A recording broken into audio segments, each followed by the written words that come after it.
Welcome to Facts TV News, where everything is true. Elderly woman found wandering in Duane Park. The Duane Park police are seeking the public's assistance to reunite an elderly woman with her family. The woman was found wandering in the community. The elderly woman was unable to give her name, but the police said the resident who brought her to the station said she stated that she was from Bellevue. Various Golden Age homes in the area were contacted, but efforts had proved futile, the police stated. Anyone who may be able to reunite this woman with her family is being asked to contact the Mountain View Police at 876-933-4280, 119 Police Emergency Number, or the nearest police station. Man's body found at home with throat slash in St. Elizabeth. A man's body was found with his throat slashed in his house in Cheapside, St. Elizabeth on Friday. The deceased has been identified as 39-year-old Fabian Mushet. Reports are that Mushet was not seen by residents since Thursday, April 21. A search was launched by community members and relatives with the assistance of the police on Friday. Sometime after 7 p.m., the police went to the missing man's house, where the body was seen lying in a pool of blood with the throat reportedly slashed. The scene was subsequently processed and the body was removed to the morgue for a postmortem examination. The St. Elizabeth police are probing the development. 2 in custody, re-Hanover double murder involving 3-year-old, Chang Side Saint. Security Minister Dr. Horace Chang has argued that last week's double murder, including a 3-year-old boy in Hanover, has the hallmark of a contract killing, which he says has been on the rise across the nation for the past 6 months. 27-year-old farmer Tavares Stevens, also called T, and 3-year-old Kimoy Williams, both of Cascade, Hanover, were shot at a shop in their Hanover community on Wednesday evening. A third person was shot and injured during the gun attack. Reports are that about 7 p.m., a group of residents was at a shop in Cascade when a white Toyota Axio motor car was driven up and stopped. A male passenger sitting in the back seat reportedly started shooting randomly at the group, forcing them to run for cover. After the shooting subsided, Stevens, Comoy, and the other man were found wounded. On Saturday, the security minister, accompanied by members of the Jamaica Constabulary Force JCF and the Jamaica Defense Force JDF, visited Cascade, where he met relatives of the murder victim's family. The pattern is a contract killing pattern, and we have seen that quite frequently during the course of this year, especially in the last 6 months in particular, overlapping 21 to 2022, said Horace Chang. The contract killings, are conducted by criminals who are not from the area. They tend to shoot at random at public space or public event, and even though they might kill the one they came for, several other people are injured. And that happens because the contract killer is there to kill. They often don't know the person that they are looking for. They also make mistakes. And you get innocent people standing by getting killed. So it's a new element of the crime disease that is of concern and is challenging, added Chang. Head of Area 1 Police Network, Assistant Commissioner Clifford Chambers, revealed that so far, the police have taken 2 persons into custody for questioning in connection with the killings. We have 2 in custody at the moment, and what we know is that it is an association with somebody who is in the hospital, and our investigators are following strong lead that take us outside of this location, said Chambers. There are some interrogations that will continue. We are aware of where it's coming from, and whilst we can't say much on this right now, I'm heartened by the information that is coming from the community itself. Hunt continues for gunmen who killed construction worker in St. Thomas. The St. Thomas police are continuing their hunt for a gunman who murdered a construction worker in Albion in the parish on Thursday. The deceased is 44-year-old Ron Hills of Albion. According to reports, he was a patron at a cookout in the community when he entered a shop to order an item. Several loud explosions were later heard, and he was observed on the ground with multiple bullet wounds. Further reports are that before the gunmen fled the area, a licensed firearm holder challenged one of them and shot him. Despite the injury, the wounded gunman reportedly escaped with his cronies. He was subsequently pronounced dead at hospital. Sanchez prepares to bury mom, funeral set for April 30. Reggae singer Sanchez will bury his mother, Bridget Ernestine Ivy, in a funeral service in Canada on April 30. Friends and relatives are invited to a visitation at T. Little Funeral Home in Cambridge, Canada on Saturday, April 30th from 9 a.m. to 11 a.m. The funeral service will begin in the funeral home's chapel at 11 a.m. and will be live streamed for those unable to join us in person. Burial will follow at Parklawn Cemetery, a close friend of the family revealed to reporters. As expressions of sympathy, donations to the Canadian Cancer Society would be appreciated.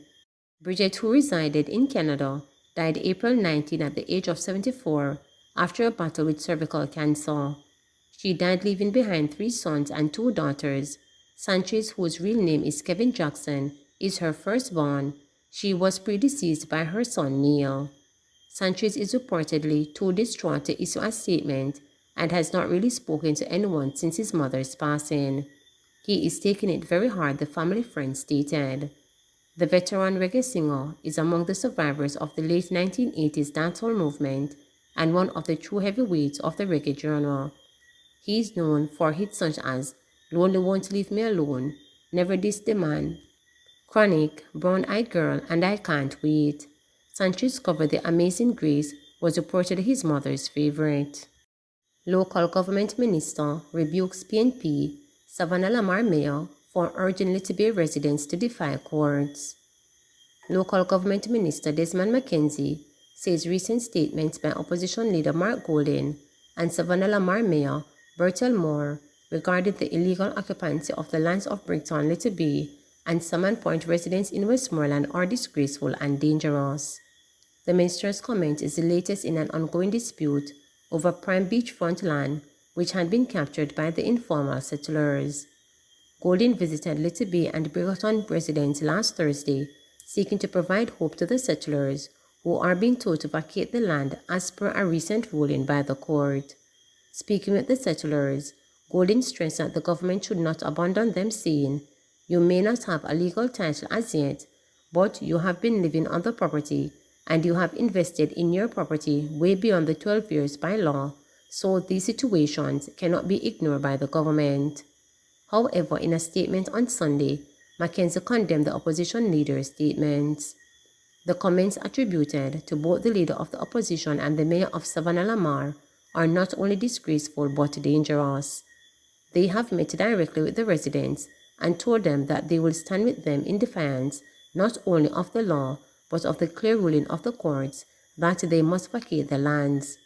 Given Mr. Golden's attendance and comments at this meeting, I therefore infer that the encouragement of lawlessness through violations of property rights or the official policy of the opposition, as well as the People's National Party which he leads, Mackenzie stated. No responsible political representative behaves in this way. The conduct of Mr. Moore, both as mayor and as councillor of the Negro Division, defies every principle that informs the Local Governance Act. And as minister, I totally deplore his comments, which are reprehensible and undetermined that very authority of the Westmoreland Municipal Corporation in enforcing the provisions of the Building Act through the parish, he added. According to Mackenzie, the remarks of the leader of the opposition are even more serious. I do not believe that he, as an experienced attorney, is ignorant of the law and the lines of governmental authority, and I view his remarks as totally opportunistic.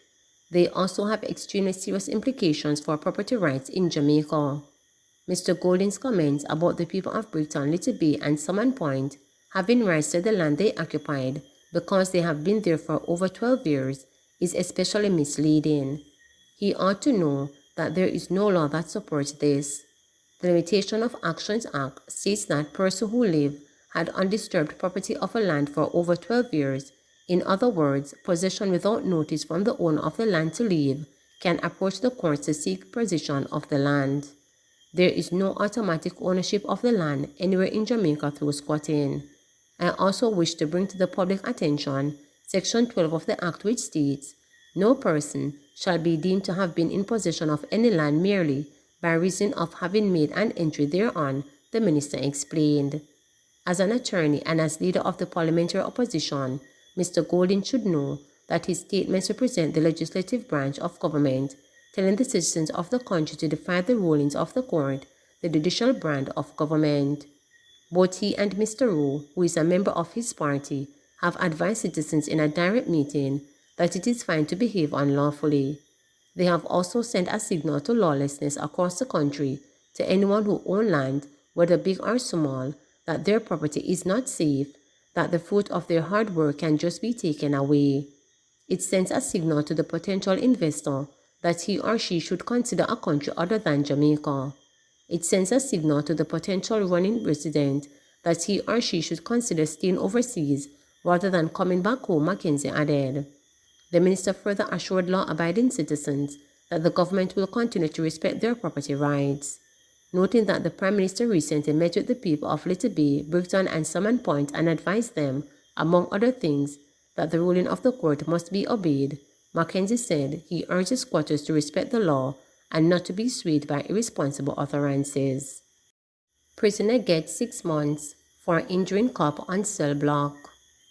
A prisoner who used a padlock to hit a cop while he was on duty at the Santa Cruz police station in St. Elizabeth earlier this year was handed down a 6-month sentence last week.